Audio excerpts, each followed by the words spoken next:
Well, my dear friends, welcome back to the channel. Very good day to you guys all out there, wherever you are on the globe, on the continent of Africa, in Europe, in America, Canada, Australia, or right here in Southeast Asia. Ladies and gentlemen, it's a beautiful Wednesday morning. And look, guys, we are on an international break. This special edition, I'll be talking a little bit about the international break, especially Ghana, Nigeria. And maybe if we have time, we'll talk about some other countries as well. But quickly, Ghana has released its squad for the international break. And when I look at the squad, guys, whether I believe it's intentional, Ghana left out major players for this international break. We are already qualified for the World Cup. We have nothing to play for. Ghana national team, they are traveling to Japan for international friendly or international tournament. So the coach, I believe, want to try some new players. So he only chose or selected some of the junior players. The only senior player in this squad I can see is Antoine Semenyo. Oh yes, Benjamin Asare, goalkeeper. Joseph Annan, Lawrence Atizigi, those are the goalkeepers. Defenders, Derek Kohn, Jerome Opoku, Jonas Ajete, Caleb Irenchi, Gideon Mensah, Mohamed Salisu. Okay, another senior player, Beneza Annan, Kojo Opon Pepra, and Ali Dusiedu. These are the defenders. Midfielders, Abu Francis, Prince Owusu Christopher Bonsu, Kwesi Sibo, Kamal Dean Sulemana. Those are the defenders. Midfielders. Midfield. It's like the only notable player there is Antoine Semenyo. Jordan Ayew has been omitted. Thomas Partey omitted. What's his name? Most of the senior members have been omitted, and I like it. I actually like it. They need to, recover from their duty with their national clubs. Since this tournament, we've already qualified for the World Cup. So the coach need to try something new. But now, let's get to Nigeria. What is happening to Nigerian squad? Guys, I don't like what I'm hearing. If you are from Nigeria, let me hear from you if it's true. The latest news we are receiving from Nigeria is that Nigerian squad are in loggerhead with the FA for non-payment of bonuses. A game that is to qualify Nigeria to the World Cup when 9 teams from Africa had already qualified. Nigeria need to go into the playoffs. As we speak right now, Cameroon, we understand Cameroon have our 4 senior players that are injured.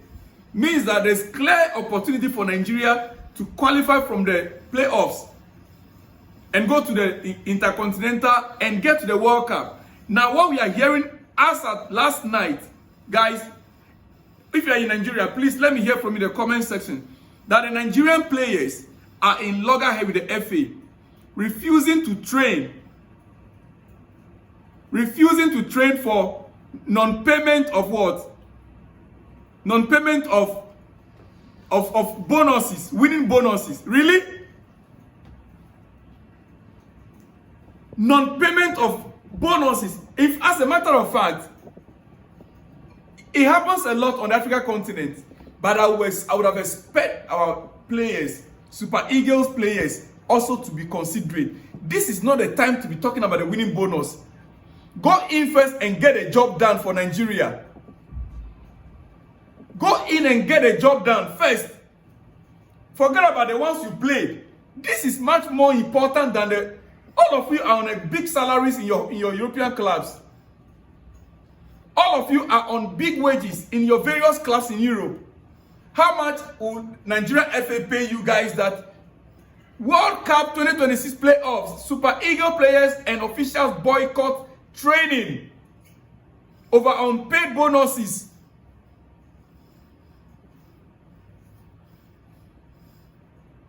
Look, Nigeria, all cannot be going wrong like this in this nation alone. It looks like everything seems to be going wrong in Nigeria. Everything. Don't ever think that these things affect only Nigeria. No. It's about Africa. At this point, it's about Africa being represented with the best. The was a time when individual players used to sponsor teams like, tournament like this. Like JJ Okocha can say, okay, guys, how much is a bonus? Okay, I'll settle it, or I'll guarantee. All of you come on board, let's go and get a game played. That is fighting for the national flag, national badge. I remember in Ghana, there was a time, Stephen Appiah, his own money as a captain on the side, or as Samuel Jan, we've seen it over and over. Players will intervene, they say, okay, my teammate, don't worry, I'll settle those things by myself. Super Eagles and the officials, which officials really boycotting training over unpaid bonuses. Guys, let me now go to my Chelsea. Let me go to my Chelsea right now. Like I said, we are on an international break. How many Chelsea players have gone for the international break? I will get to that back quickly. Opta gives Arsenal 63.6% chance of winning the Premier League title this season, with Man City having 22.9% chance in the latest set of simulations by Opta. Liverpool have only 7% probability of defending their league title, while Chelsea, my club, is marked 2.75%. 2%, less than 3%. I keep saying I like it. Predicted points after 38 games. According to Opta, Arsenal will get 80.19%, 80.19, Man City 73.50, Liverpool 68.23, Chelsea 63.34, then Aston Villa 60.76. Really? So Opta doesn't even value Chelsea. That's okay. It's okay. We will not complain. It's okay. Well, Cardiff City made a verbal request to play a loanee, Chelsea loanee to Cardiff. They made a verbal request to play Chelsea player against Chelsea. You know, it's not allowed. You cannot play against your mother club. Now, Cardiff City, they loaned Chelsea player Omari Kellyman, who is on loan with Cardiff, and they have made a verbal contact with Chelsea that Chelsea should permit them for our own player, Omari Kellyman, to play against us in a Carabao Cup quarter-final game that is coming up early next month. Permission is not expected to be granted, but contentment from all parties about a productive loan deal. For you to know how serious or how good the player has been to them, they are requesting Chelsea, as if Chelsea can permit them for the player to play against Chelsea, so that when they win, they will go to the Carabao, they will continue to go to Carabao Cup final. As the Chelsea permit them, and the player comes to score against Chelsea, then what are we going to be saying? We allowed it, we permitted it, right? My dear, you have tried. Ladies and gentlemen, Turkey betting scandal. I spoke about it a few weeks ago, and I spoke about it yesterday. Turkey betting scandal. Over 1,000 players have been banned. Yes, over 1,000 players have been banned in Turkey for betting scandal. And lower leagues have now totally shut down. All the lower leagues have totally shut down. Now, Turkish FA are pleading with FIFA for emergency transfer window for clubs to replace suspended players. Means that Turkish league, there are some players that have been suspended for investigation. Now, the Turkish FA is pleading with FIFA for emergency transfer window so that the club can sign new players to replace the ones that have been suspended. No, FIFA should not grant this. It's part of the punishment for the team, for the clubs. This should be part of the punishment for the clubs. No emergency window should be granted to them. Yeah. Let Fenerbahce, let Galatasaray come to Europe and play as it is. Yeah. I don't think FIFA will grant this. It will be fair. It will be unfair for FIFA to grant them this. They were betting against each other. I believe they have been betting, players betting, referees betting. I believe that even the FA officials, they are involved. ladies and gentlemen, let me get back to Chelsea. We understand Raheem Sterling was forced to confront burglars armed with a knife, and when they broke into his home, whilst his family was still at home.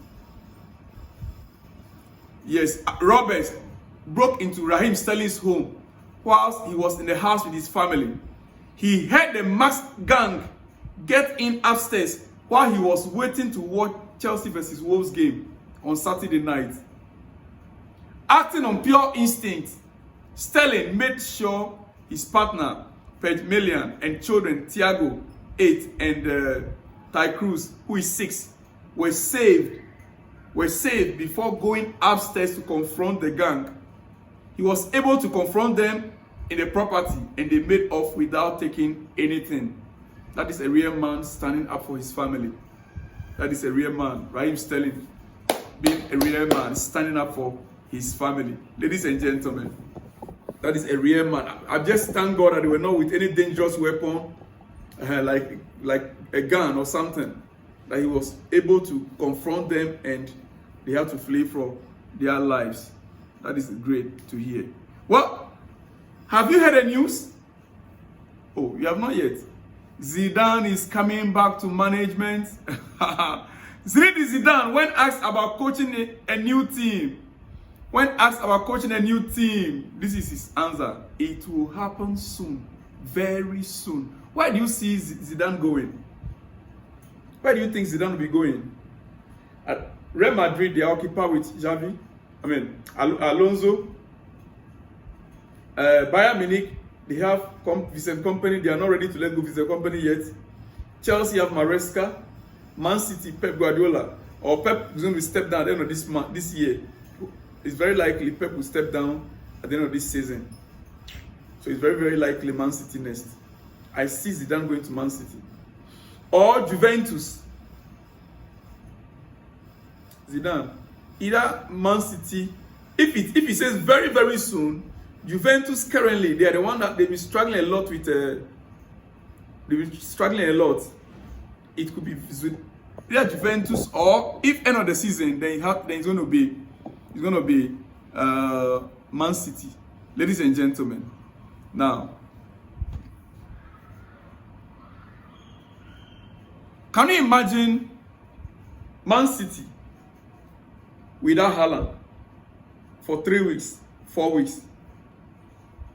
Or Saka without, Arsenal without Saka for 3 weeks, 4 weeks. The last time Saka was injured, he was replaced by Noni Madueke. Now Noni is injured, Saka is back. So can you just imagine Arsenal without Saka for 3 weeks, 4 weeks? Chelsea survived without PALMER for over 2 months. Guys, goals and assists in 2025 Premier League. Erling Haaland, goals and assists 24. Saka for Arsenal 14. Cole PALMER for Chelsea 7. So you should just imagine Cole PALMER returning to this side. How Chelsea will fly. Opta is telling us that Chelsea is not in the champion competing. It's not a title race, no problem. Talisman of Man City is Haaland. He's in the squad. Saka is in the squad. What do you expect? These are the two clubs that Opta claim they stand a chance of winning the league title. Guys, don't worry. Opta, wait. We are coming back after the international break. Just imagine what Man City will be like without Haaland. Or imagine what Arsenal will be like without Saka. That's us right now. We are without Cole PALMER. Just have that in mind. And we are still third on the league table. You should have stopped us when you had a chance. Since you guys couldn't stop us and we are third on the league table. Guys, now let me quickly end it here. Pedro Neto has returned to Chelsea. Yes, Pedro Neto has returned to Chelsea. Pedro Neto has been released from national team. He will not be part of the squad under Martinez. A decision made jointly by Chelsea medical team and FPF's Health and Performance Directorate, that is his national team performance directorate, due to physical problems that limit the player. So Pedro Neto is back to Chelsea, ladies and gentlemen. Now Chelsea players are on international break. England under 21, they call Josh Achampong, Jamie Gittins, and Tariq George. Yes, USA under 21, they call Gabriel Solonina. Spain under 21 called McGuay. Those are the under 21s. Chelsea player that went for under 21 international break. Brazil national team called Andrew Santos, Estaval, and Joao Pedro. Ecuador, they've called Moise Caicedo. Now, Denmark, they have Philip Jørgensen, goalkeeper from Chelsea. England national team, senior national team, they have Rhys James and Trevor Chalobah. France got Malo Gusto. Spain got Marc Cucurella, and Portugal, Pedro Neto, but he has returned. Pedro Neto, but he has actually returned. Ladies and gentlemen, on that note, let me just end it here, because I'll be back and I'll see you guys in the next one when you see me. Shalom and peace.